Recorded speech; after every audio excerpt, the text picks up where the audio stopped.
Kate Wilhelm. For the past 5 years or so, the major SF magazines have been publishing a number of powerfully imaginative stories by a young new SF writer, Kate Wilhelm. Some samples. Andover and the Android.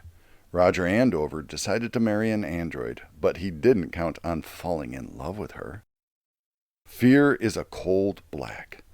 A deadly epidemic breaks out aboard the spacecraft Criterion 3. Each of the victims becomes colder and colder, finally dying 1 degree at a time. What could arrest the plague that was destroying life aboard the ship? And finally, the last days of the captain. The entire population of the newly colonized planet Kulane must be evacuated, but some of the colonists don't wish to leave their new home. So, I found this note on a picnic table. It seems to have been torn from a notebook, like a journal. There was a rock on top of it, like a pet rock, painted in swirling colors. I suppose the rock was to keep the note from blowing away in the wind. There were no people around. It begins. On the journey here, during my shifts awake, I would often walk from one end of the ship to the other. Or, in fact, there was a track around the inside of the hull, so I would literally walk around the ship, which was considerably more than a mile long. The wall of the track was painted with a mural. The ship interior was designed in the 80s, so the wall did not contain a video panel or any hologram projectors. It was simply a painting, but so ingeniously done that it seemed new to me with every round I made of that great track. I can't say how we acquired the ship, but suffice it to say we had completely rebuilt the living quarters.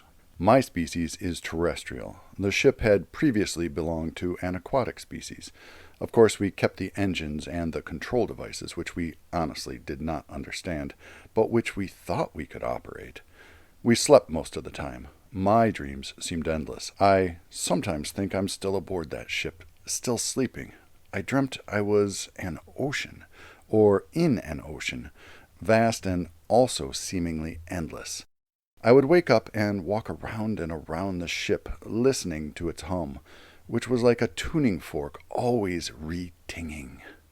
When we crashed, I was awake. I fell into the ocean of this planet, but I drifted ashore on a fragment of the ship, which had demonstrated almost magical properties of mutability to keep me alive. Truly, we hadn't understood the ship at all.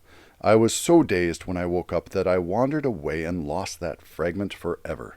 I imagine it is still floating somewhere on the ocean, or maybe it just got up and walked away.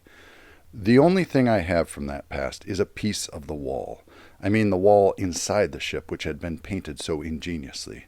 I found it clutched in my fist when I finally woke up from my daze.